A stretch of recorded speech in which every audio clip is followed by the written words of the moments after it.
Good morning. Last આપણે structure mechanics 1ના લેક્ચરની અંદર જોયું હતું. શું જોયું હતું? Principal of superposition.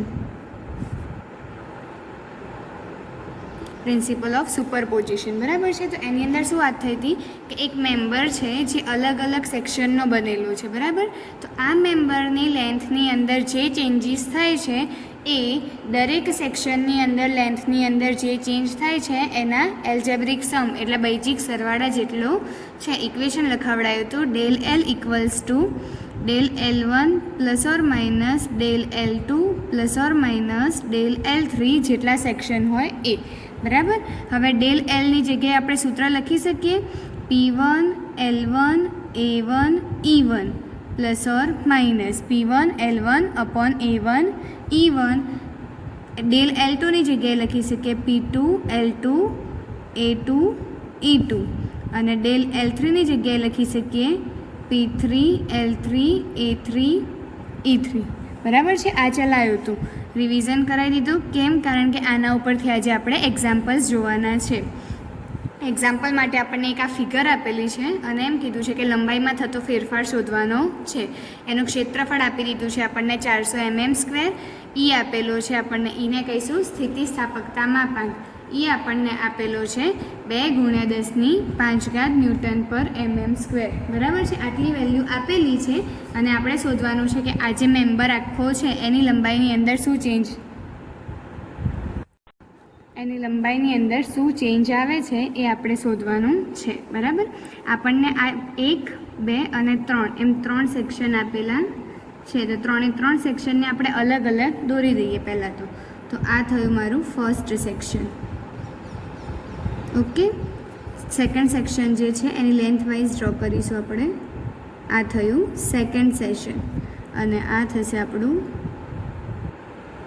Third section બરાબર. આ છે ફર્સ્ટ સેક્શન, આ છે સેકન્ડ સેક્શન અને આ છે થર્ડ સેક્શન. આ રીતના જ્યારે પણ એક્ઝામ્પલ આપણને બતાવે, ફિગર આપેલી હોય અને એના પરથી લંબાઈમાં થતો ફેરફાર શોધવાનો છે. લંબાઈમાં વધારો પણ થઈ શકે અને ઘટાડો પણ થઈ શકે બરાબર છે. તો હવે આપણે ફર્સ્ટ સેક્શન જોઈએ. તો ફર્સ્ટ સેક્શનની ઉપર આ ડાયરેક્શનમાં કેટલું ફોર્સ લાગે છે? 240 કિલોન્યૂટન. કેટલું? 240 કિલોન્યૂટન બરાબર છે. હવે આ મેમ્બરને પોતાની જગ્યાએ એમની એમ રાખવા માટે એની ઓપોઝિટ ડાયરેક્શનમાં એટલું ને એટલું ફોર્સ લાગે. ઓપોઝિટ ડાયરેક્શન એટલે આ દિશામાં. આ અત્યારે આ દિશામાં લાગે છે, એની ઓપોઝિટ ડાયરેક્શન આ થશે બરાબર છે. તો એ ઓપોઝિટ ડાયરેક્શનની અંદર પણ સેમ આટલું જ આપણે લગાડીએ તો આ મેમ્બર જે છે એ એટલો ને એટલો જ રહેશે. એની લંબાઈમાં પણ ફેરફાર નહીં થાય અને એની પોઝિશનમાં પણ ચેન્જીસ નહીં આવે બરાબર છે. આ આપણે ધારી લીધું કે બંને બાજુથી સેમ જેટલો ફોર્સ લાગે છે, પણ ડાયરેક્શન કઈ? Opposite direction. એટલે આની ઉપર લાગતો ફોર્સ કેવો થઈ જશે? 0 થઈ જશે બરાબર. હવે તમે આ બીજો ફોર્સ આપણે ચેક કરીએ તો બીજો ફોર્સ કઈ ડાયરેક્શનમાં છે? આ ડાયરેક્શનમાં કેટલો છે? 160 જેટલો બરાબર છે. અહીંયા હું તમને એક એક્ઝામ્પલ તરીકે કહું કે મેં આ સાઈડ જે છે 240 કિલોન્યૂટનનો ફોર્સ એઝ્યુમ કર્યો છે, ધાર્યો છે બરાબર છે. અને મારે જોઈએ છે આ ડાયરેક્શનમાં 160 કિલોન્યૂટન બરાબર. આ ડાયરેક્શનમાં 240 મેં ધાર્યો છે અને મને આ ડાયરેક્શનમાં 160 જોઈશે. તો સમજી લો કે આ ડાયરેક્શનમાં 240 તો પતી જ જશે. 240 થઈ જાય તો 0 થઈ જાય. પણ આ ડાયરેક્શનમાં બીજો એક્સ્ટ્રા કેટલો છે? 160 જેટલો છે. એટલે આ બંનેનો સરવાળો કેટલો થાય? 0, 6 ને 4 10 વધી 1 2 3 ને 4 400 કિલોન્યૂટન જે થયું એ થશે આપણો આની અંદર. કઈ ડાયરેક્શનની અંદર? આની ઓપોઝિટ ડાયરેક્શનની અંદર થશે આપણો 400 કિલોન્યૂટનનો. પડી ખબર શું કર્યું? આ આપણે એઝ્યુમ કર્યો છે કે 240 કિલોન્યૂટન આ ડાયરેક્શનમાં લાગે છે, પણ એઝ્યુમ કર્યો હોય પણ આપણી રકમમાં જે હોય એ વસ્તુ લાવવાની છે. અહીંયા મેં એઝ્યુમ કર્યો 240 આ સાઈડ લાગે છે, મારે જોઈએ છે કેટલો? 160 આ દિશાની અંદર બરાબર છે. જો 240 આ દિશામાં હોય આની ઓપોઝિટ દિશામાં તો આ બંને 0 થઈ જાય. પણ શું છે? મારે આ દિશામાં બીજો એક્સ્ટ્રા 160 છે એટલે 240 તો છે જ, પ્લસ 160 કરીશ એટલે મને આ ડાયરેક્શનમાં જે ફોર્સ મળશે એ થશે સેક્શન 2 આગળનો ફોર્સ બરાબર છે. એટલે 400 કિલોન્યૂટન આ ડાયરેક્શનમાં, સેમ આપણે 400 કિલોન્યૂટન એની ઓપોઝિટ ડાયરેક્શનમાં એઝ્યુમ કરી લઈએ. તો અહીંયા મને કેટલો મળશે? 400 કિલોન્યૂટન જેટલો આ ડાયરેક્શનમાં. હવે આપણે ચેક કરીએ તો આ ડાયરેક્શનમાં કેટલો ફોર્સ લાગે છે? 600 જેટલો લાગે છે. બધાની દિશા જોવાની છે. ફોર્સની અંદર દિશા ચેક કરીશું તો જ પ્લસ માઇનસની ખબર પડશે, નહીંતર નહીં ખબર પડે. આ દિશાની અંદર કેટલો ફોર્સ લાગે છે? 600 કિલોન્યૂટન જેટલો ફોર્સ લાગે છે. અહીંયા મેં કેટલો લગાડી દીધો છે? 400 ઓલરેડી લગાડી દીધો છે. મારે ટોટલ કેટલા કરવાના છે? 600. આ દિશાની અંદર 400 મેં ઓલરેડી લગાડી દીધો છે. મારે આ દિશાની અંદર 600 કરવાના છે. એટલે સેમ દિશા થઈ એટલે 400, બીજા 200 એડ કરી દઉં તો મારે શું થઈ જશે? 600 થઈ જશે એ જ દિશાની અંદર. તો આ ત્રીજા સેક્શનની અંદર આપણે અહીંયા લગાડી દઈએ 200 કિલોન્યૂટન ફોર્સ. કેમ 200 લગાડ્યો ખબર પડી? ઉપર 400 ઓલરેડી છે અને નીચે મેં બીજો 200 લગાડ્યો, એટલે આ બંનેનો પ્લસ કરીએ તો આ દિશામાં કેટલો થઈ જશે? 600 કિલોન્યૂટન થઈ જશે. બરાબર. તો આની ઓપોઝિટ ડાયરેક્શન મારી આ થશે, ત્યાં પણ 200 કિલોન્યૂટન લગાડવો પડશે. લાસ્ટમાં ચેક કરી લેવાનું કે આ જે છેલ્લો લોડ આવે છે, છેલ્લો ફોર્સ જે છે એટલો જ ફોર્સ અહીંયા આવવો જોઈએ અને ડાયરેક્શન પણ સેમ. તો તમે આ જે કરેલું છે એ બધું સાચું, નહીંતર તો આપણે ક્યાંક વચ્ચે લોચો પડ્યો છે. આ છેલ્લો જે ફોર્સ છે એ કેટલો છે? 200 કિલોન્યૂટન અને એ કઈ ડાયરેક્શનમાં છે? રાઈટ સાઈડની ડાયરેક્શનમાં. તો અહીંયા મને મળ્યો એ પણ સેમ એટલો મળવો જોઈએ, તો જ આપણે આ જે પ્લસ માઇનસ કર્યું લોડનું એ બરાબર છે, નહીંતર તો કંઈક ભૂલ છે. બરાબર. ક્લિયર? આવી ગયો આપણે 200 કિલોન્યૂટન આ દિશાની અંદર. પડી ખબર શું કર્યું? 240 કિલોન્યૂટન આ દિશામાં છે, તો અહીંયા પહેલાં સેક્શન ઉપર બતાવ્યું આપણે. એની ઓપોઝિટ ડાયરેક્શનમાં સેમ આપણે લોડ બતાવ્યો તો 240 કિલોન્યૂટન. હવે અહીંયા ચેક કરીએ તો કેટલું છે? 160 કિલોન્યૂટન, એ પણ આની વિરુદ્ધ દિશામાં, આ દિશામાં. 240 આપણે આ દિશામાં લગાડ્યો. મારે શું જોઈએ છે? એની ઓપોઝિટ ડાયરેક્શનની અંદર 160 જોઈએ છે. એટલે 240 તો ખરો જ, પ્લસ બીજો 160 કરીશું એટલે આપણને કેટલું મળશે? 400 કિલોન્યૂટન. સેમ આ બાજુ 400 કિલોન્યૂટન, તો એની ઓપોઝિટ ડાયરેક્શનની અંદર કેટલો હશે? 400 કિલોન્યૂટન જેટલો લોડ હશે. બરાબર. હવે આપણે ત્રીજો લોડ ચેક કરીએ તો ત્રીજામાં કેટલો છે? 600 કિલોન્યૂટન આ દિશાની અંદર. અહીંયા ચેક કરો 400 મેં એ જ દિશાની અંદર. બંનેની ડાયરેક્શન સેમ છે. કઈ ડાયરેક્શનમાં છે? લેફ્ટ સાઈડની ડાયરેક્શનમાં. બંનેની ડાયરેક્શન સેમ છે. 400 ઓલરેડી મેં આપી દીધો છે, તો બાકી કેટલો રહેશે? 600માંથી 200 જેટલો. બરાબર છે. એ જ ડાયરેક્શનની અંદર, એટલે 200 કિલોન્યૂટન થયો. હવે એટલો ને એટલો જ અહીંયા આપણે ઓપોઝિટ ડાયરેક્શનની અંદર લગાડીએ. ઓપોઝિટ ડાયરેક્શન આપણી આ છે 200 કિલોન્યૂટન. ચેક કરીએ કે આપણો જે ચોથો લોડ છે એટલો ને એટલો આવે છે, તો હા 200 કિલોન્યૂટન 200 કિલોન્યૂટન. ડાયરેક્શન બંનેની સેમ છે, એટલે આપણે જે આ કર્યું છે 3 સેક્શનને અલગ અલગ ડિવાઈડ, એ બરાબર સાચું છે આપણું. ઓકે. હવે આગળ મેં વાત કરી હતી તમને કે ટેન્શન કોને કહેવાય અને કમ્પ્રેશન કોને કહેવાય. ટેન્શન એટલે દબાણ, સોરી ટેન્શન એટલે ખેંચાણ, અને કમ્પ્રેશન એટલે દબાણ. ટેન્શન એટલે ખેંચાણ અને કમ્પ્રેશન એટલે દબાણ. શેને ટેન્શન ગણવાનું ને શેને કમ્પ્રેશન ગણવાનું મેં સમજાવ્યું હતું કે બંને બાજુથી અંદરની દિશામાં ફોર્સ લાગતો હોય તો એ શું થશે? કમ્પ્રેશન થશે, એનું દબાણ થશે. અહીંયા પણ બંને અંદરની દિશામાં લાગે છે એટલે આનું પણ શું થશે? કમ્પ્રેશન થશે. અને આમાં શું થાય છે? બંનેને બહારની સાઈડ ખેંચીએ છીએ એટલે આનું શું થશે? ટેન્શન એટલે ખેંચાણ થશે. બરાબર. તો હંમેશા આપણે ફોર્સ માટે ધ્યાન રાખવાનું છે કે ફોર્સ માટે જ્યારે પણ ટેન્શન હોય ત્યારે ફોર્સ આપણે કેવો લેવાનો છે? પ્લસ લેવાનો છે. અને જ્યારે કમ્પ્રેશન હોય ત્યારે ફોર્સ આપણે કેવો લેવાનો છે? માઇનસ. આ સાઇન્સ યાદ રાખવાની છે. શેના માટે? આ ઇક્વેશનની અંદર મેં તમને સમજાવ્યું હતું કે પ્લસ માઇનસ લખીએ છીએ એનો મતલબ શું છે? એલ, એ અને ઈ એ તો કોમન છે, એ હંમેશા પ્લસ જ હોય. શું ચેન્જ થશે? પી. પી એટલે ફોર્સ આપણો ચેન્જ થશે. ફોર્સની વેલ્યુ પ્લસ હોય તો પ્લસ મૂકવાની અને ફોર્સની વેલ્યુ માઇનસ હોય તો માઇનસ મૂકવાની. બરાબર. તો એ કઈ રીતે નક્કી કરીશું? આના પરથી. જો ખેંચાણ બળ લાગતું હોય તો આપણે પ્લસ મૂકવાનું, અને જો કમ્પ્રેશન બળ, દબાણ બળ લાગતું હોય તો આપણે માઇનસ મૂકવાનું છે. ઓકે. હવે આપણે જે વસ્તુ આપેલી છે એ લખી દઈએ. આપણને ઉપર એરિયા આપેલો છે, ક્ષેત્રફળ કેટલું છે? 400 mm સ્ક્વેર. તો એરિયા બરાબર થશે 400 mm સ્ક્વેર. બીજું આપણને શું આપેલું છે? ઈ. ઈને કહીશું સ્થિતિસ્થાપકતા માપાંક. એને ઈ આપેલું છે 2 × 10⁵ ન્યૂટન પર mm સ્ક્વેર. ઇનકેસ કોઈ દાખલાની અંદર ઈની કિંમત ના આપેલી હોય તો આપણે ધારીને લઈ લેવાની 2 × 10⁵ ન્યૂટન પર mm સ્ક્વેર. બરાબર. એટલે આ બે વસ્તુ આપેલી છે. હવે આપણે ફોર્સની કેલ્ક્યુલેશન કરીએ એ પહેલાં જોઈ લઈએ બધાની લેન્થ આપણને 3 સેક્શનની આપેલી છે, L1, L2 અને L3. તો અહીંયા લખી દઈએ. L1 બરાબર થશે 200 mm, L2 બરાબર થશે 140 mm, L3 બરાબર થશે 260 mm બરાબર છે. એટલે આપણને L1 L2 અને L3 આપી દીધા છે. આ 3 જે ફિગર આપણે ડ્રો કરી એ 3 ફિગર પરથી આપણને શું મળશે? P1 P2 P3 બરાબર છે. P1 એટલે શું? સેક્શન 1 માટે ફોર્સ કેટલો છે? એ 240 છે. તો અહીંયા લખીશું 240 કિલોન્યુટન. અહીંયા આપણને કેટલો આપેલો છે? 400 આપેલો છે સેક્શન 2 માટે. એટલે સેક્શન 2 માટે લખીશું આપણે 400 કિલોન્યુટન. સેક્શન 3 એના માટે આપણને કેટલો મળે છે? 200 કિલોન્યુટન. તો અહીંયા હું લખીશ 200 કિલોન્યુટન બરાબર છે. ક્લિયર? આટલી વસ્તુ આપણને શું આપેલું છે? હવે આપણે આગળ જોઈએ પ્લસ અને માઇનસ કઈ રીતે મૂકીશું. ઉપરનું પહેલું જે સેક્શન છે એ શું છે? કમ્પ્રેશન. તો કમ્પ્રેશન માટે આપણે કેવી સાઇન મૂકવાની છે? માઇનસ. તો અહીંયા આવશે માઇનસ. બીજું સેક્શન શેમાં છે? કમ્પ્રેશનમાં. તો ત્યાં આવશે માઇનસ. ત્રીજું સેક્શન શેમાં છે? ટેન્શનમાં. એટલે ત્યાં આવશે પ્લસ. ઓકે, આટલું થઈ ગયું. ક્લિયર? શું કર્યું? એ અને અહીં આપણને રકમની અંદર આપેલા છે. L1 L2 L3 પણ રકમની અંદર અહીંયા આપેલા છે આપણને ફિગરની અંદર. અને આપણે P1 P2 અને P3 એ આ રીતે 3 સેક્શનને અલગ અલગ પાડીને આપણને P1 P2 P3 મળી ગયા. યાદ શું રાખવાનું છે? ટેન્શન હોય ત્યારે પ્લસ કરવાનું છે અને કમ્પ્રેશન હોય ત્યારે માઇનસ કરવાનું છે. ઓકે, ક્લિયર આટલે સુધી? બરાબર. હવે આપણે આગળ જોઈએ કે આગળ શું કરીએ છીએ. તો આપણે જોઈએ છે લંબાઈમાં થતો ફેરફાર, જેને આપણે કહીશું ડેલ એલ. એટલે આપણે શોધવાનું છે ડેલ એલ શોધવાનું છે. સૂત્ર મૂકીએ ડેલ એલનું. ડેલ એલ બરાબર શું હતું? Plus or minus del L1 plus or minus del L2 plus or minus del L3. આ આપણું સૂત્ર છે.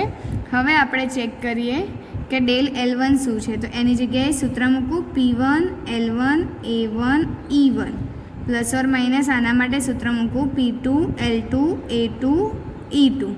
આના માટે થશે P3 L3 A3 E3. બરાબર, સૂત્ર મૂકી દીધું. હવે આપણે અહીંયા જોઈએ તો દરેક સેક્શન માટેનો એરિયા અને દરેક સેક્શન માટેનો E આપણને સેમ આપેલું છે. એટલે અહીંયા 1 2 અને 3 કાઢી નાખું તો ચાલશે? સેમ જ છે. A1 A2 A3 ત્રણેયની વેલ્યુ કેટલી છે? 400 mm².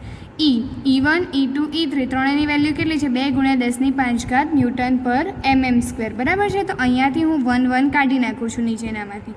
તો મને આગળ શું મળશે?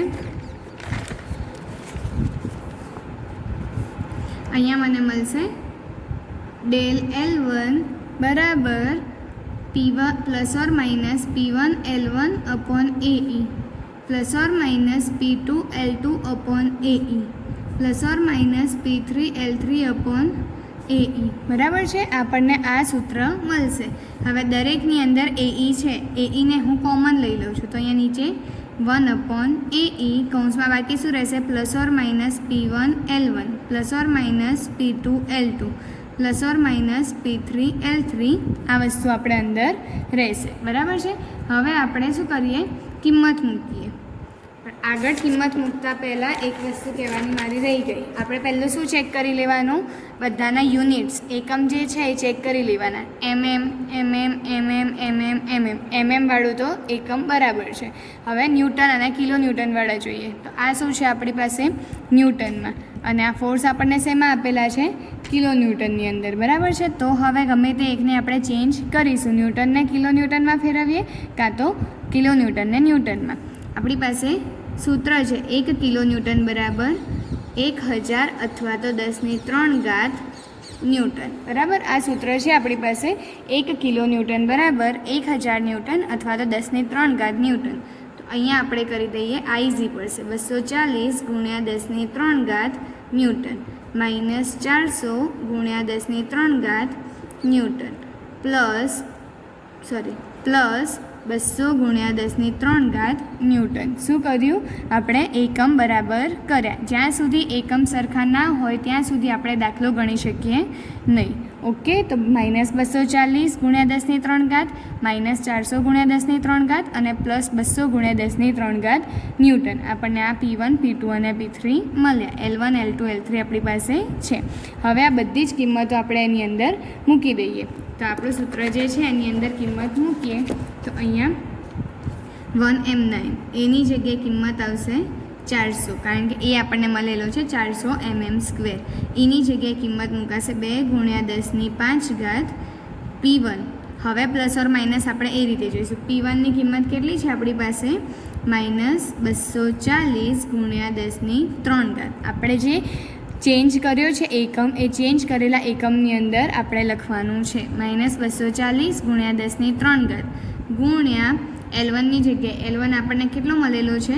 200. તો આ થયું P1 L1. બરાબર છે. આ શાની કિંમત થઈ? P1 L1ની. હવે પ્લસ ઓર માઇનસ એ આના પરથી નક્કી થશે. P2 આપણી પાસે કેટલો છે?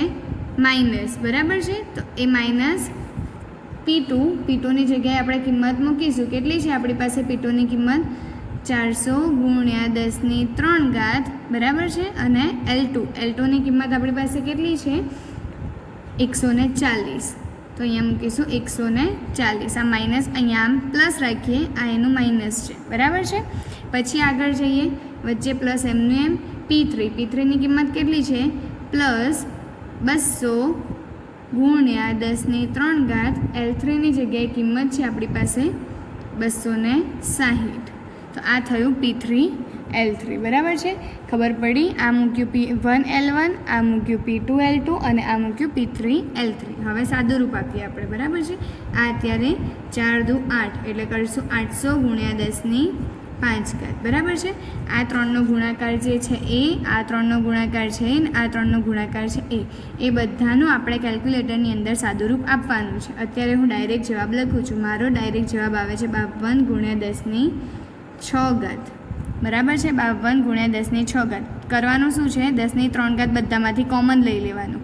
આ બધાનો ગુણાકાર કરીને સરવાળો કરવાનો છે. બરાબર. સરવાળો બાદબાકી જે હોય એ.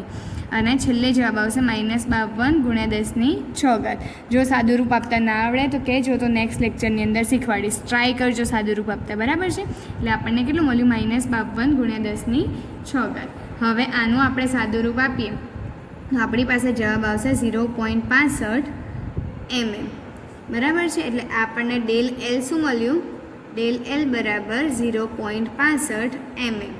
માઇનસ નિશાની જે છે એ આપણને શું બતાવે છે કે લંબાઈની અંદર માઇનસ નિશાની બતાવે લંબાઈની અંદર ઘટાડો, અને પ્લસ નિશાની બતાવે લંબાઈની અંદર વધારો. તો આપણે કહી શકીએ કે આપણું જે આ સેક્શન છે, આ સેક્શન બરાબર છે, આ સેક્શન જે છે એની લંબાઈની અંદર શું થાય છે? ઘટાડો થાય છે. કેટલો ઘટાડો થાય છે? તો 0.65 જેટલો ઘટાડો થાય છે. બરાબર.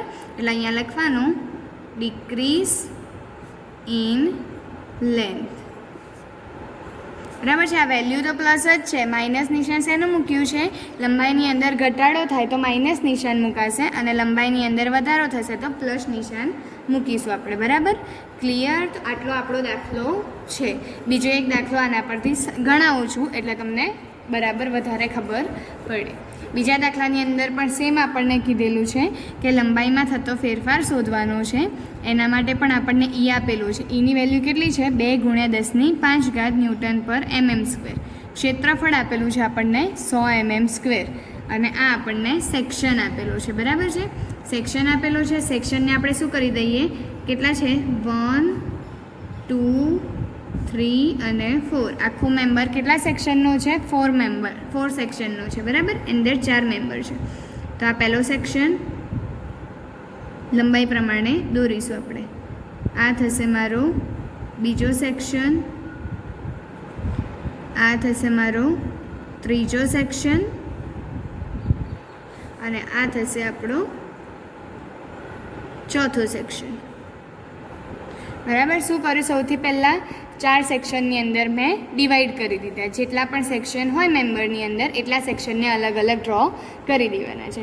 સૌથી પહેલાં લઈએ પહેલો સેક્શન. પહેલા સેક્શન ઉપર આપણે આ દિશાની અંદર કેટલું લોડ લાગે છે, કેટલું ફોર્સ લાગે છે?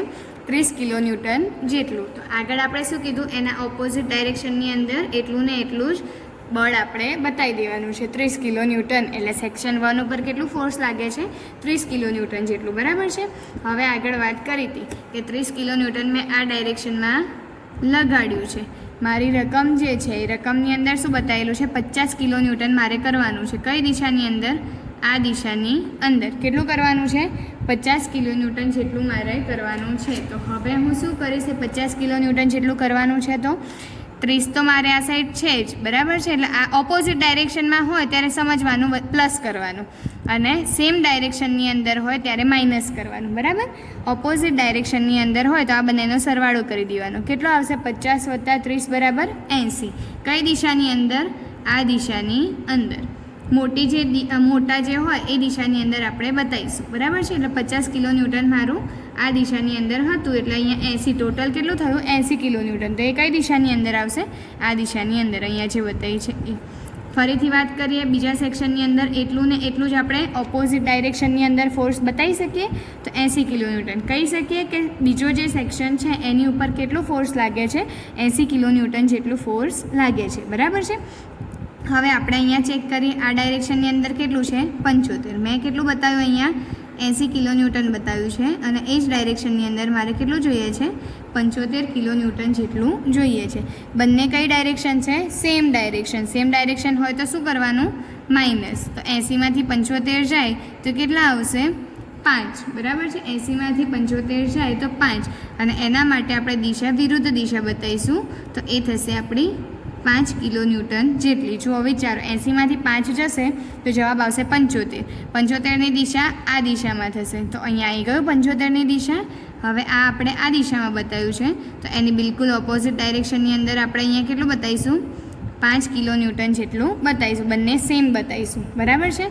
હવે આપણે અહીંયા 5 જેટલું છે, અહીંયા આપણે રકમની અંદર કેટલું છે? 45 જેટલું આ ડાયરેક્શનની અંદર છે, બરાબર. 5 જેટલું આ ડાયરેક્શનની અંદર છે. તો મને શું મળશે? આ બંને સેમ દિશામાં છે, તો શું કરવાનું? માઇનસ કરવાનું. 45માંથી 5 માઇનસ થશે તો કેટલા મળશે મને? 45માંથી 5 જશે તો 40. કઈ દિશાની અંદર? આ દિશાની અંદર, બરાબર છે. તો અહીંયા મને મળ્યા 40 કિલોન્યુટન. ક્લિયર? પડી ખબર શું કરીએ? હવે એની બિલકુલ ઓપોઝિટ ડાયરેક્શનની અંદર બીજા બતાવી દઈએ 40 કિલોન્યુટન. રકમમાં જુઓ, આવી ગયું આપણું 40 કિલોન્યુટન. તો હા, કઈ ડાયરેક્શનમાં? બહારની ડાયરેક્શનમાં. તો અહીંયા પણ આપણી ડાયરેક્શન સેમ આવી ગઈ. હંમેશા ચેક કરવાનું કે સ્ટાર્ટિંગનું અને એન્ડિંગનું બંને સેમ હોવું જોઈએ. આ રકમની અંદર વચ્ચેના જે લોડ છે એ ચેન્જ થશે. સ્ટાર્ટિંગ પોઈન્ટ ઉપર જેટલો પણ ફોર્સ હશે એ, અને એન્ડિંગ પોઈન્ટ ઉપર જેટલો ફોર્સ હશે એ બંને સેમ હોવા જોઈએ, તો આપણો જવાબ સાચો. નહીંતર તો કંઈક આપણી ગણતરીમાં ભૂલ થઈ છે.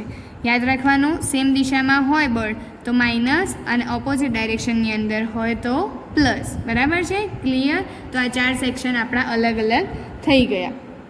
હવે આપણે નક્કી કરવાનું શું? નેક્સ્ટ પોઈન્ટ આપણો શું છે? નેક્સ્ટ સ્ટેપ શું છે? ટેન્શન મેમ્બર એટલે ખેંચાણ, અને કમ્પ્રેશન મેમ્બર એટલે દબાણ. કમ્પ્રેશન એટલે દબાણ.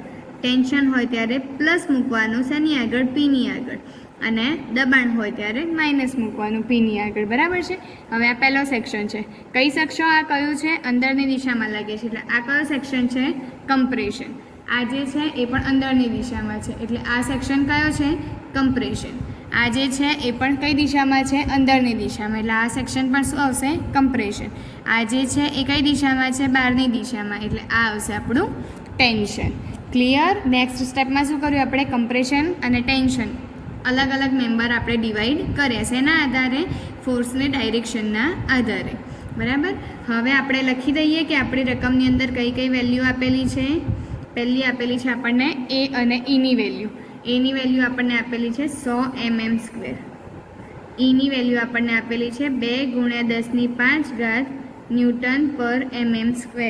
ઈની વેલ્યુ આપણી પાસે છે 2 × 10⁵ ન્યૂટન પર mm². પછી રકમની અંદર આપણને આ જે આકૃતિ આપી હતી એ આકૃતિની અંદર શું છે? લંબાઈ આપણને આપેલી છે, તો એ લંબાઈ અહીંયા લખી લઈએ. લંબાઈ શું છે? L1, L2, L3, L4. કેમ 4 થયા? બિકોઝ આપણી પાસે 4 સેક્શન છે એટલા માટે. L1 કેટલું છે આપણી પાસે? 80 mm. L2ની વેલ્યુ કેટલી છે? 130 mm. પછી L3ની વેલ્યુ છે આપણી પાસે 160 mm, અને L4ની છે આપણી પાસે વેલ્યુ 100 mm, બરાબર છે. એટલે 4 વેલ્યુ આપણે અહીંયા બતાવી દીધી છે. હવે એની સામે આપણે ફોર્સ બતાવીએ. P1, P2, P3 અને P4. P1ની વેલ્યુ કેટલી થશે? પહેલો સેક્શન છે એના માટે આપણી કેટલી વેલ્યુ છે? 30 કિલોન્યુટનની, તો અહીંયા આવશે 30 કિલોન્યુટન. P2ની જગ્યાએ અહીંયા વેલ્યુ કેટલી છે? 80, તો અહીંયા આવશે 80 કિલોન્યુટન. P3ની જગ્યાએ કેટલા છે 5, તો અહીંયા આવશે 5 કિલોન્યુટન. P4ની જગ્યાએ 40 તો અહીંયા આવશે 40 કિલોન્યુટન. નેક્સ્ટ સ્ટેપ આપણો કેટલો શું છે, પ્લસ માઇનસ મૂકવાનું છે. P1 પહેલું સેક્શન જે છે એ કેવું છે, કમ્પ્રેશનમાં. કમ્પ્રેશનની અંદર શું મૂકવાનું, માઇનસ, એટલે P1ની આગળ આવશે માઇનસ. બીજું પણ કમ્પ્રેશનમાં, ત્રીજું પણ કમ્પ્રેશનમાં, તો એ બંનેની આગળ પણ માઇનસ માઇનસ. ચોથું સેક્શન જે છે એ કેવું છે, ટેન્શનમાં, એટલે અહીંયા આવશે આપણું પ્લસ. ક્લિયર? શું કર્યું આપણે, ટેન્શન અને કમ્પ્રેશન મેમ્બરના એકોર્ડિંગ આપણે ફોર્સ જે છે એ ફોર્સને આપણે પ્લસ અને માઇનસની અંદર ડિવાઈડ કરીએ છીએ. બરાબર?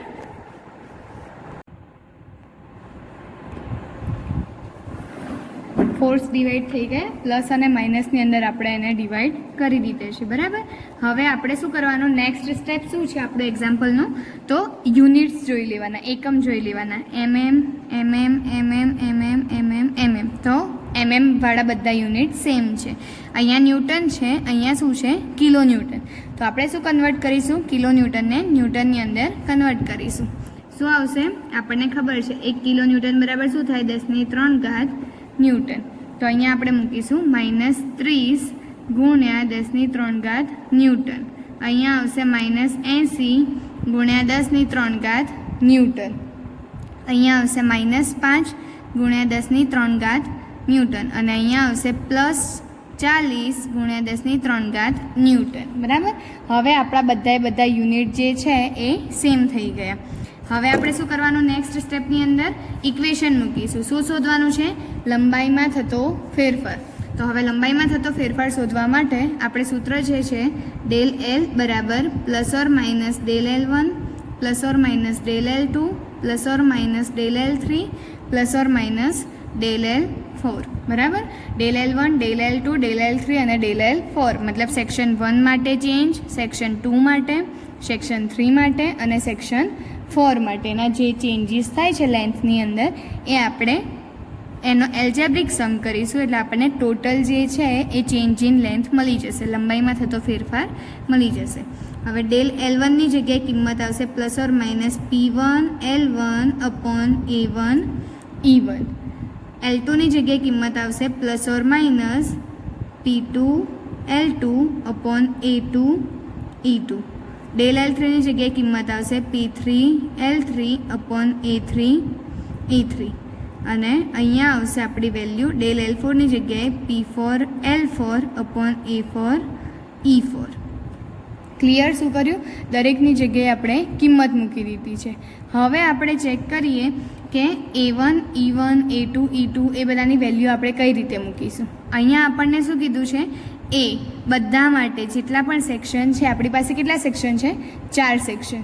તો એ 4 સેક્શન માટે આપણને એ બધા માટે કોમન આપેલો છે અને એ પણ બધા માટે કોમન આપેલો છે. તો અહીંયા 1 2 3 4 એ કાઢી નાખો, ખાલી AE એ રીતે લખી શકું છું. બરાબર? તો નવું ઇક્વેશન આપણને મળશે.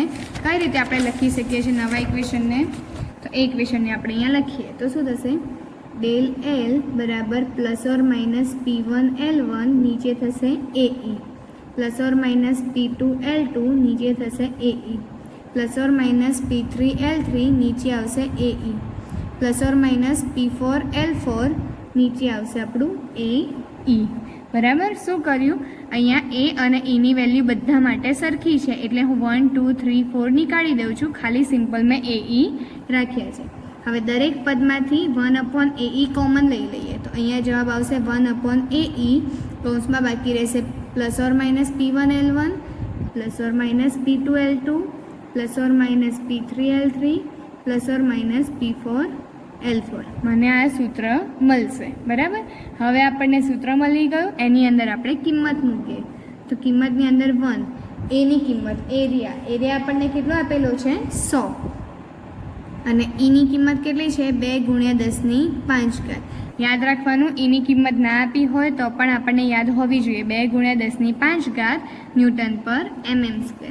કૌંસની અંદર આપણે લખીએ P1ની જગ્યાએ આપણે શું લખીશું, P1ની વેલ્યુ આપણી પાસે કેટલી છે 30 જેટલી. બરાબર છે? પણ કેવી, -30 × 10⁵ ગુણ્યા L1 આપણી પાસે કેટલું છે 80 જેટલું છે. બરાબર? પ્લસ વચ્ચે આપણે પ્લસ રાખીએ P2ની જગ્યાએ કિંમત કેટલી છે આપણી પાસે -80 ગુણ્યા 10⁻³ ગુણ્યા એની લંબાઈ કેટલી છે 130 જેટલી, બરાબર. એની લંબાઈ છે આપણી પાસે 130 જેટલી, એટલે આ મળ્યું આપણને. પ્લસ અહીંયા આપણે લઈએ P3ની કિંમત આપણી પાસે કેટલી છે 5 જેટલી, પણ કેવી -5 ગુણ્યા 10⁻³ ગુણ્યા L3 આપણી પાસે કેટલું છે 160, પ્લસ P4ની કિંમત કેટલી છે 40, કેવા પ્લસ, એટલે +40 ગુણ્યા 10⁻³ ગુણ્યા L4ની જગ્યાએ કિંમત છે આપણી પાસે 100. શું કર્યું ખબર પડી? કિંમત મૂકી છે ખાલી આપણે, બરાબર. હવે એનું સાદું રૂપ આપીએ તો અહીંયા થશે 1/200 ગુણ્યા 10⁵ 100 200. હવે આનું આપણે સાદું રૂપ આપવાનું છે, તો સાદું રૂપ આપતા પહેલાં શું કરીશું 10⁻³ જે છે એ કોમન લઈ લઈએ આપણે, 10⁻³, બરાબર છે, ગુણ્યા આની જગ્યાએ આપણે પ્લસ માઇનસ જે છે અહીંયા માઇનસ થશે, અહીંયા માઇનસ થશે, અહીંયા પ્લસ થશે, બરાબર છે. સાદું રૂપ આપીશું તો આપણને મળશે એની કિંમત 9.6 ગુણ્યા 10⁻³. સાદુરૂપ જાતે આપવાનું છે કેલ્ક્યુલેટરની અંદર. ના ખબર પડે સાદુરૂપની અંદર તો પછી મને પૂછજો, હું ફરીથી ક્લિયર કરાવડાવી દઈશ, બરાબર. તો આપણને આટલી વેલ્યુ મળી છે, ડાયરેક્ટ લખી છે -9.6 ગુણ્યા 10⁻³ પ્લસ માઇનસ કર્યા પછી છેલ્લે આ કિંમત મળી. અહીંયા થશે 1/200 ગુણ્યા 10⁵ 10⁻³ એટલે શું થઈ જશે 10�6 ગુણ્યા -9.6, બરાબર. હવે આપણે આનું સાદુરૂપ આપવાનું છે. એનું સાદુરૂપ આપીશું તો છેલ્લે આપણને જવાબ મળે છે -0.48 mm. એકમ લખવાનું નહીં ભૂલવાનું. લંબાઈની અંદર ચેન્જીસ આવે છે એ શેની અંદર માપીએ છીએ mmની અંદર. તો આપણને જે જોઈતું હતું એ મળી ગયું. ∆Lની કિંમત આપણે જોઈતી હતી. ∆L એટલે શું? લંબાઈમાં થતો ફેરફાર. કેટલો મળ્યો? -0.48 mm. માઇનસ નિશાન શેની છે યાદ છે ને? માઇનસનો મતલબ થશે લંબાઈમાં થતો ઘટાડો, બરાબર. અને પ્લસ નિશાન શેની અંદર આવે? લંબાઈમાં થતો વધારો. તો અહીંયા આપણે લખી શકીએ -0.48 જે છે એ શું છે? લંબાઈમાં ઘટાડો થાય છે, બરાબર. લંબાઈમાં શું થયું? ઘટાડો થયો.